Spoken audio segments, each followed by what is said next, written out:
जैसे चुनाव बढ़ते चले गए वैसे वैसे समीकरण बदलते चले को 1 लाख पहुंचा सकते हैं, तो वो है साइलेंट वोटर। बीजेपी की बढ़त नहीं बन पाई। आज भी वही सीन नजर आ रहा है कि 15 ही मान लेते, 15 से आगे चल रहे 6 विधानसभा क्षेत्र उनमें से आगे चल रहे थे, पर इंडिया में साइलेंट वोटर थे वो किस तरफ मूव हुए हैं। होता है कि शहरी क्षेत्र और जो कस्बे हैं उनमें 1.25 लाख से ऊपर ऊपर, तो इनको जीतने से हम विधानसभा क्षेत्र नहीं उठा सकते कि रहेगा यही इतना जो उस टाइम रहा था। यहाँ से दोनों में बराबर में टक्कर बन रही है और जयप्रकाश आगे चल रहे इन तीनों से।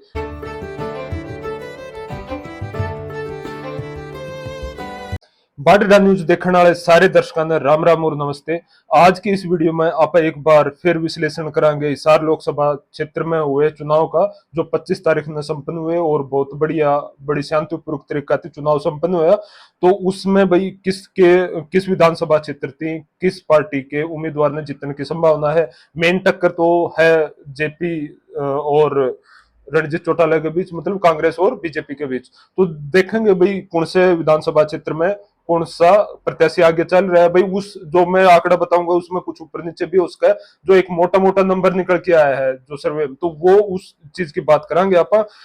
अगर आप सबसे पहला विधानसभा क्षेत्र ले तो वो है उचाना कला। इस उचाना कला और यहाँ से कांग्रेस के उम्मीदवार जेपी कम से कम 30 से 35 हजार की लीड पे चल रहे हैं भाई। उसके बाद अगर दूसरा अप विधानसभा क्षेत्र उठावा उकलाना, तो यहां से भी भाई जेपी 30+ से आगे चल रहे हैं रणजीत चौटाला से। उसके बाद अगर हम ले नारनौद, तो यहां से भी 30+, ये 30 से 35 हो सकता है, 40 भी हो सकता है। ये 30 से 35 40 मतलब 30+ है, 40-45 भी जा सकता है। यहां से कांग्रेस उम्मीदवार जेपी जयप्रकाश आगे चल रहे इन तीनों से। और इन दोनों की चर्चा हमने सबसे पहले की क्योंकि वो जान लेते, क्योंकि ये सबसे बड़ा विधानसभा क्षेत्र है और इनमें से ही और 2014 के आईएनएलडी के दुष्यंत चौटाला इन्हीं 3 सीट से लीड लेके निकले थे और यहीं से जीते थे 2014 में। तो और जबकि कुलदीप बिश्नोई जो बच गए 6 विधानसभा क्षेत्र उनमें से आगे चल रहे थे, पर इन तीनों की लीड इन्होंने बराबर कर दी थी। ठीक है, उसके बाद अगर हम बात करें अब जो बीजेपी कहां से आगे चल रही है, तो सबको पता है कि उनका होल्ड होता है कि शहरी क्षेत्र और जो कस्बे हैं उनमें। तो यहां से अगर हम हिसार की बात करें तो 40+ चल रही है यहां से बीजेपी के रणजीत चौटाला। उसके बाद हांसी से भी चल रहे हैं ये 25,000+ यहां से रणजीत चौटाला दोनों से। और उसके बाद बात करें तो एक और थोड़ा अप्रत्याशित सी लग रहा है, पर कह रहे कि यहां से भी रणजीत चौटाला लगभग 15 से 20 हजार से 15 ही मान लेते, 15 से आगे चल रहे हैं ऐसा माना जा रहा है, पर इस पे मैं श्योर नहीं हूं।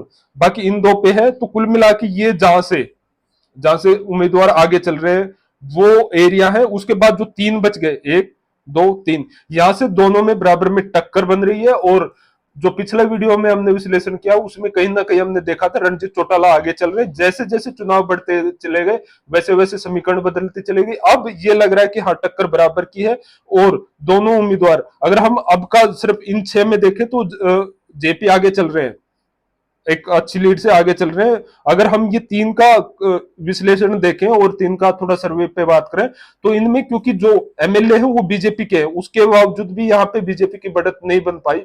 ठीक है, तो यहां से कांग्रेस अभी होल्ड है यहाँ पे बिश्नोई परिवार का। ठीक है, तो यहाँ पे भी टक्कर चल रही है बीजेपी और कांग्रेस के बीच, क्योंकि जो पिछला इलेक्शन हुआ था भव्य बिश्नोई और जयप्रकाश में, तो वहां से मात्र 16,000 से भव्य बिश्नोई जीते थे, जबकि आदमपुर इनका गढ़ है, इनका घर माना जाता है। तो यहाँ अब की बात भी वही सीन नजर आ रहा है कि अगर बीजेपी हम मान भी ले तो 5,000 से ऊपर नीचे यही नंबर निकल के आ रहा है कि 5,000 से ऊपर नीचे रहेगा।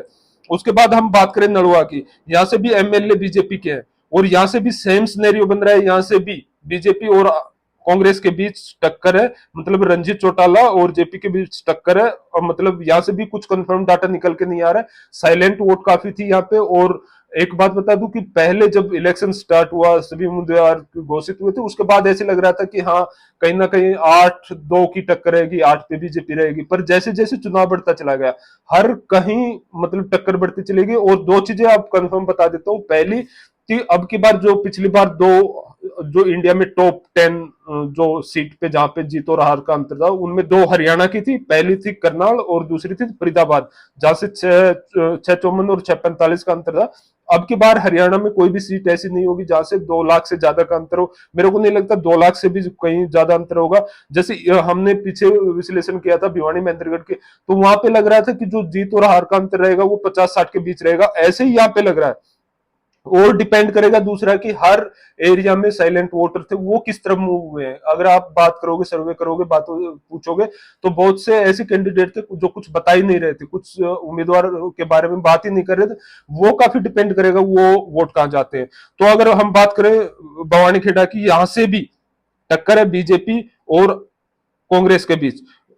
तो एक जो बीजेपी के लिए एक अच्छी बात है वो ये है कि एमएलए हैं, तीनों जगह एमएलए हैं इनके यहाँ पे।